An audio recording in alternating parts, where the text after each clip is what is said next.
رسول اللہ صلی اللہ علیہ وسلم نے ارشاد فرمایا کہ عاشورہ کا روزہ مجھے اللہ کی رحمت سے امید ہے کہ 1 سال کے گناہوں کا کفارہ ہے. تو بڑی فضیلت ہے. رمضان کے بعد سب سے زیادہ فضیلت عاشورہ کے روزے کی ہے, 10 محرم کا روزہ. سمجھ رہے ہیں محرم میں ہمیں شریعت نے کیا کرنے کا حکم دیا ہے, اسلام کیا کہتا ہے؟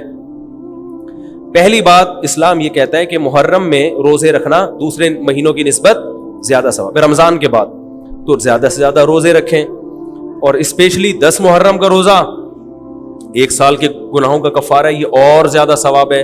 پورے محرم نہیں رکھے جاتے تو کیا کرنا ہے, 10 محرم کا رکھنا ہے. حدیث میں آتا ہے کہ آپ نے حکم دیا 2 روزے ملا کے رکھو, کیونکہ یہودی جو تھے وہ 1 روزہ رکھتے تھے, صحیح ہے نا.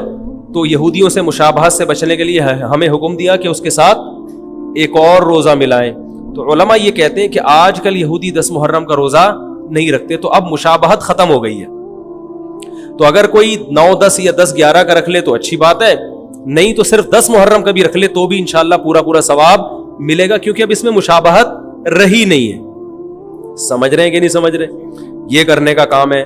دوسرا کام, محرم میں گناہ دوسرے مہینوں کی نسبت زیادہ, اس کی قباحت زیادہ بڑھ جاتی ہے, کیونکہ 4 مہینے محترم ہیں, شوال, ذیقعدہ, ذیقعدہ, ذی الحجہ, محرم اور رجب. یہ 4 مہینے جو ہیں اسلام میں اشہر حرم کہلاتے ہیں. قرآن کہہ رہے فلا تظلموا فیہن انفسکم, ان میں اپنی جانوں پہ ظلم مت کرو. یہ ماتم کرنا بھی تو ظلم ہے نا اپنی جان پہ. تو اللہ نے فرمایا ان 4 مہینوں میں اپنی جان پہ ظلم مت کرو. کسی بھی طرح سے ظلم ہو, جسمانی ظلم ہو, روحانی ظلم ہو. جسمانی ظلم ماتم کر کے بھی ہو سکتا ہے, اور انگاروں پہ چل کے بھی ہو سکتا ہے, اپنے آپ کو پیٹ کے بھی ہو سکتا ہے. روحانی ظلم کیا ہے؟ گناہ کر کا. تو نہ گناہ کرنے کی اجازت, نہ کسی اور طرح سے. عام مہینوں میں بھی ظلم کی اجازت نہیں ہے, نہ اپنے اوپر اور نہ کسی اور پر. تو ان 4 مہینوں میں ظلم کی نوعیت بڑھ جاتی ہے. سمجھ رہے ہیں؟ یہ ایک محرم کی فضیلت ہے اسلام میں. اور تیسری فضیلت جو محرم کی, جو بعض روایات سے ثابت ہے, یعنی جو فضیلت تو نہیں کہیں گے اس کو, جو محرم میں کرنے کا کام ہے, وہ بعض احادیث میں آتا ہے کہ آپ صلی اللہ علیہ وسلم نے ارشاد فرمایا کہ عاشورہ کے دن اپنے اہل و عیال پر دسترخوان کو وسعت دو, اس سے رزق میں برکت ہوتی ہے. لیکن یہ جو حدیث ہے یہ ضعیف ہے, سند کے لحاظ سے پاورفل اور مضبوط نہیں ہے. بعض علماء نے کہا کہ اس کثرت طرق کی وجہ سے حسن کے درجے کو پہنچ گئی ہے. ہمارے ہی بعض اکابر علماء کی رائے ہے, علماء جو بر صغیر کے علماء, بڑے بڑے علماء ہیں, میں نام نہیں ذکر کرتا لیکن بہت بڑی اپر لیول کے علماء ہیں, ان کی رائے یہ ہے کہ یہ ضعیف اتنی ضعیف نہیں ہے کہ بالکل ہی مسترد کر دی جائے, ٹھیک ہے نا, اور تعدد طرق کی وجہ سے درجہ حسن کو پہنچ گئی ہے.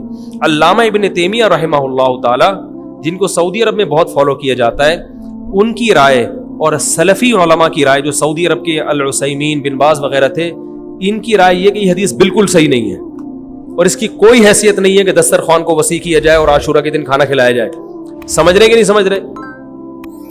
لیکن جو دوسری طرف معتدل علماء, معتدل سے مراد میں ان کو برا نہیں کہہ رہا, لیکن وہ انہوں نے حدیث کی جو, اب اگر آپ سندوں کی تحقیق کریں گے تو اس کو بالکل من گھڑت قرار دینا درست نہیں ہے. اگر سندوں کی تحقیق کریں گے تو ایسا معلوم ہوتا ہے کہ علامہ ابن تیمیہ رحمہ اللہ تعالی, جو ہمارے لیے قابل احترام ہے, انہوں نے اس حدیث کو رد کرنے میں تھوڑا مبالغہ سے کام لیا, غلو کیا ہے. ایسا نہیں ہے کہ بالکل ہی اس کی کوئی ویلیو نہیں ہے. تو ضعیف روایتیں ہیں, لیکن کثرت طرق کی وجہ سے درجہ حسن کو پہنچ گئی ہے. سمجھ رہے کہ نہیں سمجھ رہے؟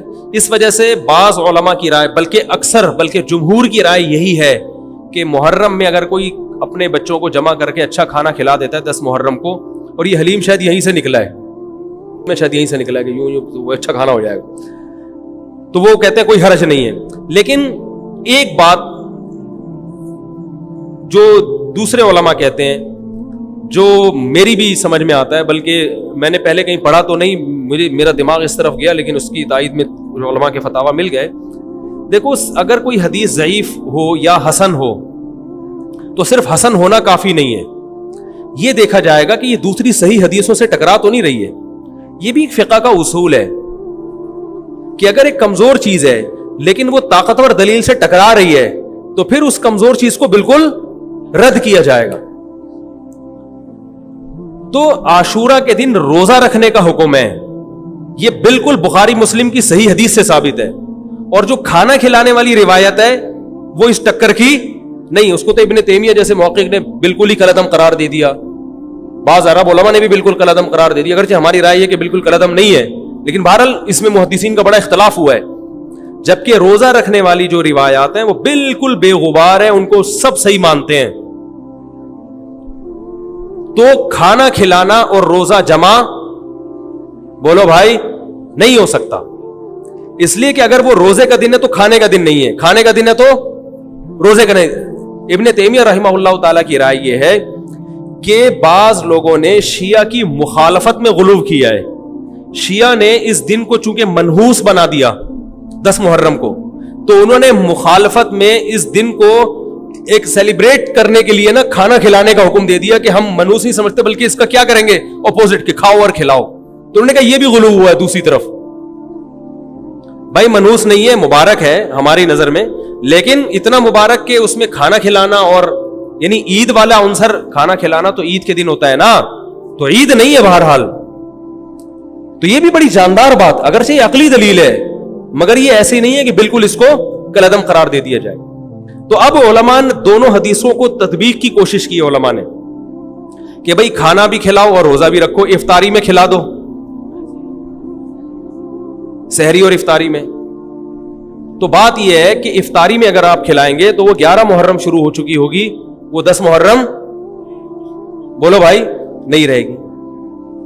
دوسرا سحری میں جو کھلانے کا مسئلہ ہے نا, سحری میں تو سحری میں جب ہم کوئی کہتے ہیں نا فلاں دن یہ کام کرنا ہے فلاں دن, تو اس سے لغت میں جو ذہن میں متبادر ہوتا ہے نا وہ دن کا وقت ہے, وہ 3:30 پونے 4 کا وقت نہیں ہوتا. یہی وجہ ہے کہ جو لوگ اس حدیث پر عمل کرتے ہیں عاشورہ والی, وہ دن میں کھانا کھلاتے ہیں, دوپہر کے ٹائم لنچ کرتے ہیں. وہ افطاری میں تو ویسے ہی دسترخوان وسیع ہوتا ہے بھوک کی وجہ سے. ارے بابا وہ تو ویسے ہی بچوں کو جب روزہ رکھا ہوا ہے تو اچھا کھلاؤ, سحری اچھی کراؤ, اور افطاری وہ تو ویسے ہی بھوک کی وجہ سے رمضان میں دیکھو نا کیسے کھلے دسترخوان ہوتے ہیں. تو میں نے بڑی کوشش کی دونوں حدیثوں کو جمع کریں, لیکن تکلف کے بغیر یہ ممکن نہیں ہے. تو فقہ کا ایک اصول ہے کہ جب کوئی بے غبار صحیح حدیث ہوتی ہے اور اس سے ایک اصول ثابت ہو رہا ہے, تو اس کے مقابلے میں اگر کمزور روایت آئے گی جو اس سے ٹکرا رہی ہوگی, تو اس کمزور روایت کو اگرچہ وہ موضوع من گھڑت نہیں ہے لیکن اس کمزور کو اس صحیح حدیث کی مخالفت کی وجہ سے بولو بھائی رد کر دیا جائے. اس لیے میرا نالائق کا موقف یہ ہے, میں بہت نالائق ہوں, میں اتنی بڑی بڑی باتیں کرتا نہیں ہوں, لیکن ساڑی عقلچ یہ چیز آندھی نہیں ہے کہ بھائی جو روزے کا دن ہے وہ بھوکے پیاسے رہنے کا دن ہے, وہ کھانے کھلانے کا نہیں ہے. افطاری میں تو ویسے ہی کھاؤ بھی کھلاؤ بھی. تو اور اس کا نقصان یہ بھی ہوتا ہے کہ لوگوں نے اس کھانا کھلانے کے چکر میں روزے چھوڑ دیے ہیں. سمجھ رہے, جب حلیم پکے گا تو کون روزہ رکھے گا بھائی, ساری رات گھوٹا لگے گا حلیم کا کہ کل دسترخوان وسیع کرنا ہے, تو پھر روزہ گیا, وہ تو تیل لینے گیا, روزہ کون رکھے گا روزہ. تو وہ حدیث صحیح حدیث کی بالکل اس میں ٹائٹ قسم کی مخالفت ہو رہی ہے, ٹھیک ہے نا.